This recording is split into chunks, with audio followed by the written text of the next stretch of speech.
de notre culture et des célébrités du Cameroun. Oui, c'est dans la bulle. Un peu de bulle dans notre vie ne fait du mal à personne, hein. Au contraire, ça rend notre vie beaucoup plus pétillante. Ah, bienvenue dans la bulle. Générique.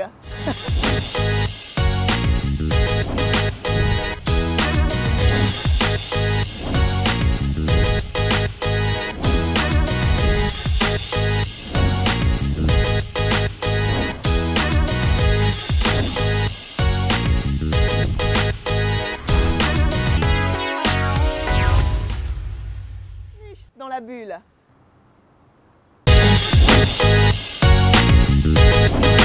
Le monde en fait, c'est un village planétaire hein, où ses habitants gagneraient à collaborer ou encore à fédérer. C'est un tout petit peu la leçon que nous avons reçue lors du vernissage de l'exposition Immersion, proposée par des artistes visuels venus de 4 pays, à savoir le Ghana, le Gabon, le Cameroun et le Canada. Ceci en présence du délégué général du Québec à Dakar et de la haute commissaire du Canada. Immersion, c'était une magnifique exposition que je vous invite d'ailleurs à regarder dans la bulle.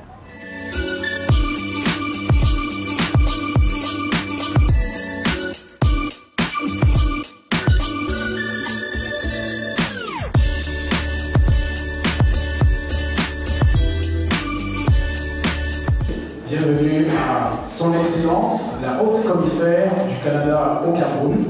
Bienvenue à Monsieur le délégué général du Québec à Dakar. L'immersion permet de faire comprendre qu'on n'est que les humains et que pour mieux s'enrichir, il faut bouger. C'est en bougeant qu'on se retrouve parfois à travers le miroir de l'autre qu'on va rencontrer, à travers donc la magie de la mobilité, mais aussi de la mixité. Voir maintenant ces tableaux exposés comme ça, c'est vraiment quelque chose de très beau. Ça montre ce que c'est que le street art et nous sommes très fiers, le Bureau du Québec, d'avoir participé à cette activité, à cette création d'art contemporain. Moi j'ai voulu faire un clin d'œil sur les années 60. Quand je dis old school en anglais c'est voilà, ce qui est un peu vieux, ce qui est d'antan. Et c'est sur les années 60, cette vie, cette belle humeur que nos parents vivaient à leur époque, surtout quand on voit le style vestimentaire, pas de téléphone, l'afro, les cheveux, les trucs et tout ça. Et après il y avait ce qu'on appelait le disco, qui était aussi une manière de faire, mais sauf qu'après, puisque aujourd'hui, de nos jours, chaque fois qu'on te parle des années 60, on te montre des images en monochrome, je veux dire noir et blanc. Mais moi, j'ai voulu ajouter un peu de vie sur cette toile-là, un peu de couleur, très colorée, pour lui apporter à cette œuvre une valeur assez contemporaine. Voilà.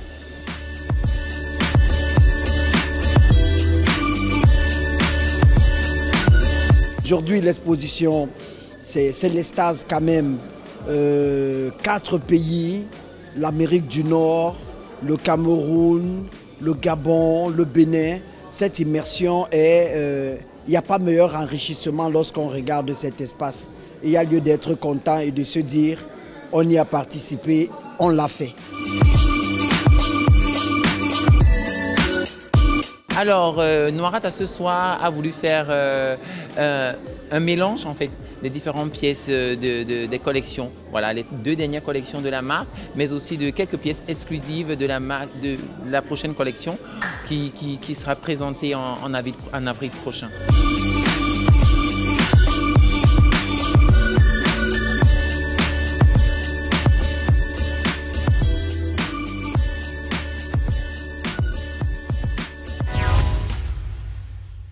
C'est l'extase quand même. 4 pays, l'Amérique du Nord, le Cameroun, le Gabon. Il n'y a pas meilleur regard de cet espace. On y a participé. Joli vernissage, hein, avec à la fin une touche de glamour africaine. Et puisqu'on parle de glamour, eh bien, je vais vous présenter à présent un jeune entrepreneur camerounais qui, grâce à son amour pour la mise en beauté, le style et surtout les chaussures, il ne laisse personne indifférente. Hein. Ses créations qui sont faites à la main, sur mesure et de meilleure qualité, s'il vous plaît. Lynx, c'est la marque. Et Vrad Ndobi, c'est son nom. On y va.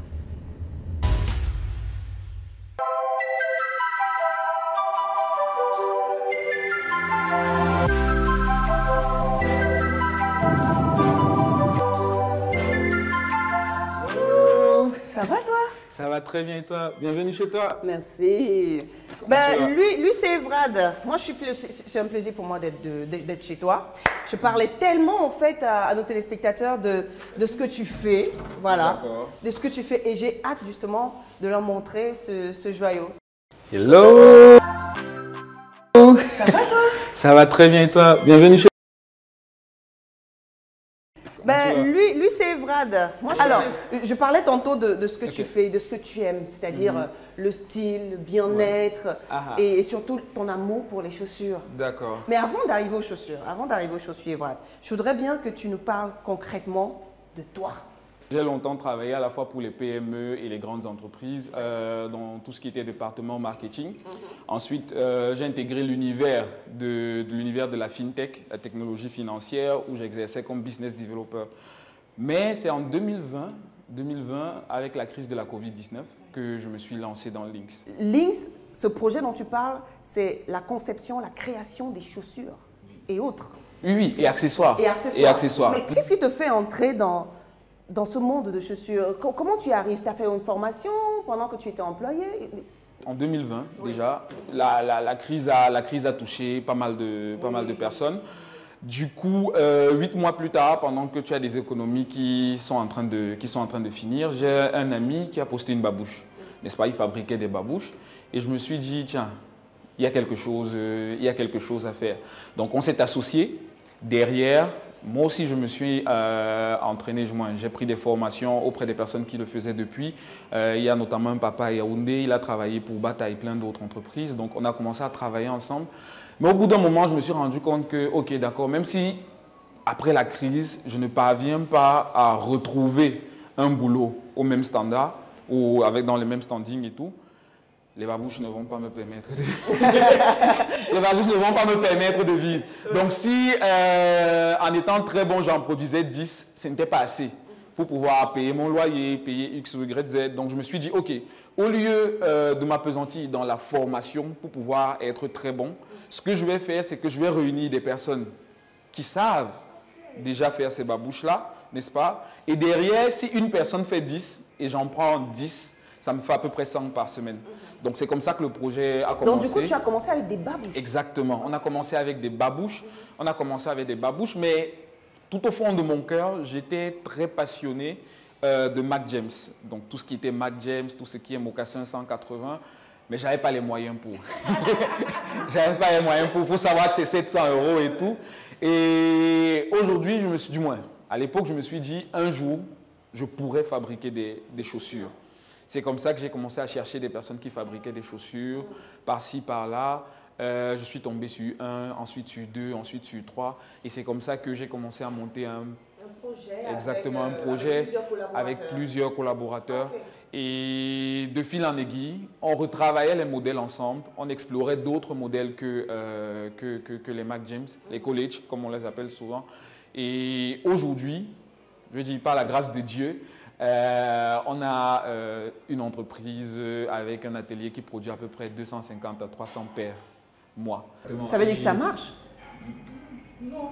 Comment? Non, mais ça marche parce que c'est du e-commerce, donc c'est commandé. C'est pas comme s'il y avait une boutique ou bien un showroom pratiquement. Donc c'est des commandes qui se passent en ligne. En ligne, exactement. Les commandes se passent en ligne et c'est vraiment très difficile parce qu'à l'époque, vous savez, il y a les commandes entre ce que on montre sur Internet et très souvent ce que les clients reçoivent, c'est pas ça. Donc ils vivent une très mauvaise expérience. Donc il y avait ce premier challenge là. Et en plus nous on produisait sur commande. Ce qui fait qu'à chaque fois il fallait toujours se déplacer, aller vers le client avec des échantillons, expliquer. Mais de fil en aiguille, les clients ils ont commencé à adhérer, surtout quand ils ont vu qu'on était assez consistant sur Internet, notamment Facebook et Instagram, où on a véritablement travaillé les produits, la marque, on était à l'écoute des clients.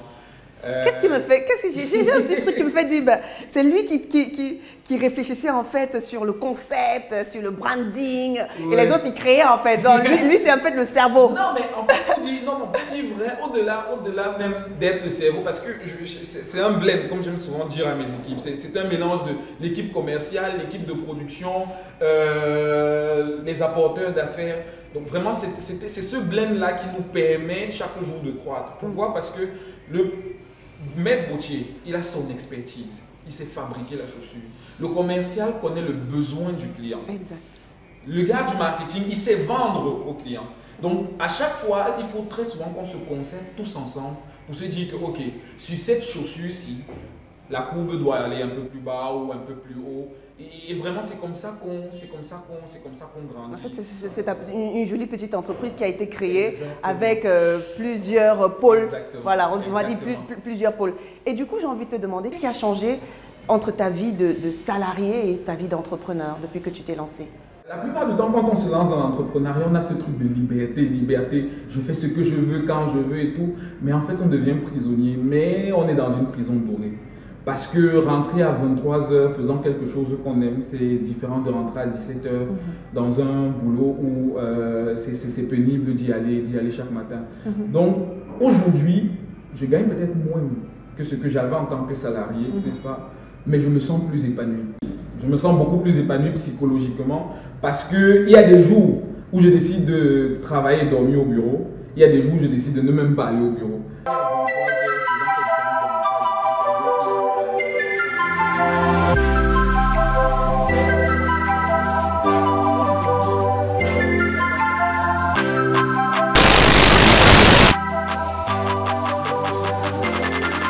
On va essayer de regarder quelques collections des chaussures. Là, on a une college.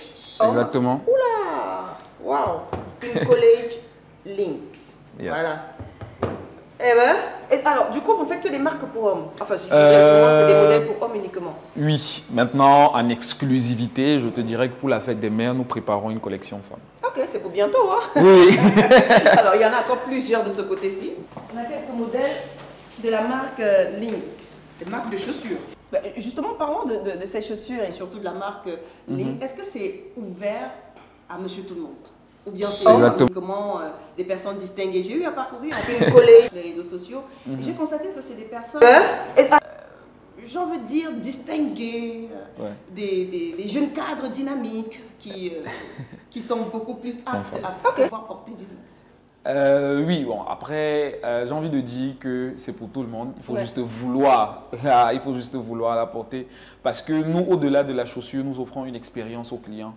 Le client a la possibilité lui-même de choisir le cuir, l'agencement du cuir. Et une fois que la chaussure est finie, parce que, point très important, les chaussures sont faites sur mesure.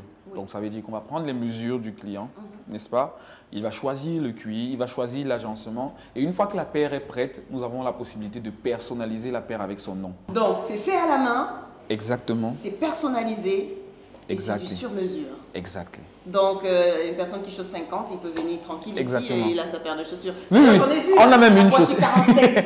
J'ai vu la pointue 47. Mais monsieur, vous faites comment pour la pointue 47? Ah! Il y a une pointue 50 qui est en cours. Ouais, il y a une pointue. Oui, il y a une pointue 50 qui est en cours parce qu'après, quand on a de grands pieds, c'est difficile de trouver. Je ne sais pas si tu as un dernier mot à l'endroit de ceux qui veulent justement connaître davantage la marque Lynx Chaussures. J'aimerais parler d'abord à ceux qui voudraient se lancer dans l'entrepreneuriat parce que tout au long, n'est-ce pas, on a parlé de Evran qui est quitté du salariat à l'entrepreneuriat. Et très souvent, on nous fait croire que c'est ça le goal ultime. Ouais. C'est ça. Non. Très souvent, je reste ici chaque soir, je me dis, peut-être il faut que je commence à faire des candidatures spontanées. Mais demain, quand tu as un retour client, tu es content. C'est vraiment quelque chose de super difficile. Vraiment quelque chose de super difficile. Il ne faut pas se lancer tant qu'on n'a pas de parachute. Il ne faut pas se lancer tant qu'on n'a pas de parachute. Le parachute, ça peut être des économies, ça peut être la famille, ça peut être vraiment à chacun de définir son parachute. Mais il faut toujours se lancer quand on est prêt. Quand on est prêt. Tu as entendu parler de l'autisme? Oui, j'ai entendu parler de l'autisme. C'est vrai, très souvent dans des documentaires. Mais j'ai jamais vraiment fait plein de recherches dessus parce que autour de moi, j'ai pas encore rencontré des personnes autistes. En fait, il faut justement retenir que le 2 avril de chaque année est considéré comme la journée mondiale de l'autisme. Voilà, ce trouble chronique du neurodéveloppement qui bousille carrément certaines familles, hein, il faut quand même le dire. Et cette journée a pour but de pouvoir donner une meilleure information sur cette maladie au public et surtout permettre aux uns et aux autres d'avoir un dispositif d'accompagnement. Au Cameroun, à Douala, le 2 avril, s'est tenu justement grâce à l'association CAUSE, qui veut dire Conseil, Autisme et Sensibilisation, plusieurs activités à l'endroit de ces enfants autistes-là. Concerts, danse, dessins, tout y était réuni. Tout était réuni pour que ces enfants autistes puissent passer une excellente journée grâce à l'association CAUSE. Dans la bulle, nous étions dans la place. On regarde.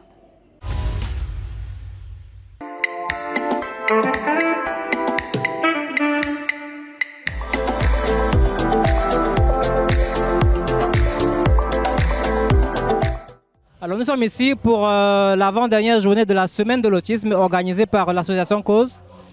C'est une journée qui consiste en un spectacle donné par les enfants autistes. La soirée s'appelle Autisme en scène.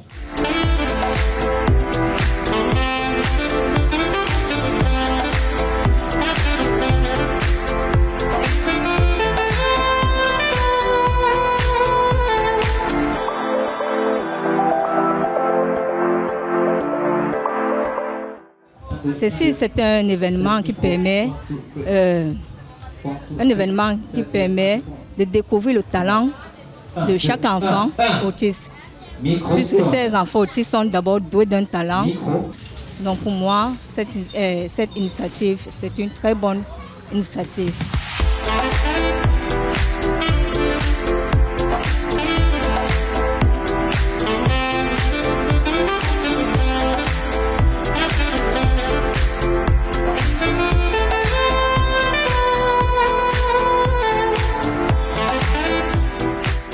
Moi, je suis une mère et tout ce qui concerne la femme, tout ce qui concerne les enfants, je suis partante.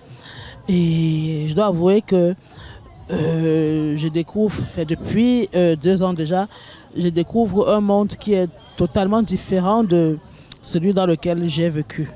Ou alors dans lequel je vis en fait l'autisme. Il faut souvent assister, il faut être là pour voir. Un monde dans lequel beaucoup d'amour, énormément d'amour règne.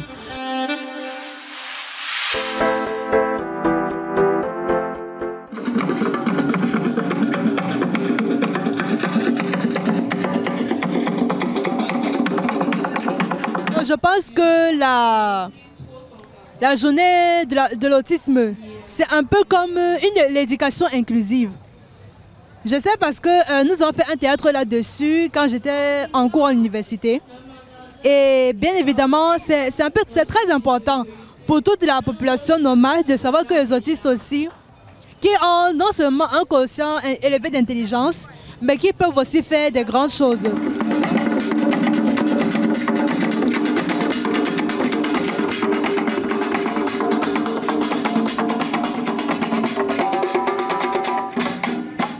Je pense que tout le monde doit savoir ce que c'est que l'autisme et ne pas discriminer ces personnes qui ont beaucoup de choses à apporter dans la société et à qui on peut, et sur qui on peut compter aussi.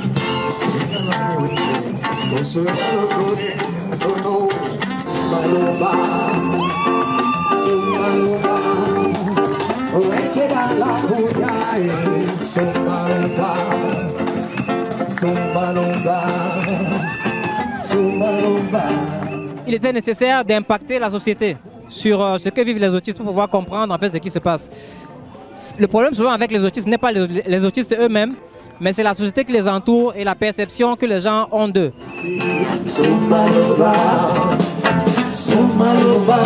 Balançons les mains.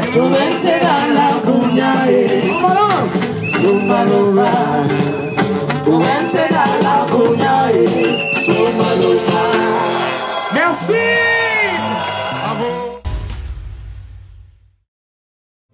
Et qui on peut compter aussi. Toutes nos félicitations à l'association Cause, comme on le disait, Conseil, Autisme et Sensibilisation, qui œuvre justement pour le bien vivre de ces enfants autistes-là. Dans la bulle ce jour, toujours sur Equinox Télévision, Stop et Fin. Vous pouvez retrouver l'émission en continu sur notre chaîne YouTube, Laura Dave Media. Nous retrouver toute la semaine sur nos pages des réseaux sociaux, Facebook, Twitter, Instagram. Et pour ceux-là qui veulent bien sûr nous envoyer des petits mails, notre adresse disponible pour vous, contact@lauradevemedia.com. Prenez soin de vous et surtout de vos villes. Bisous.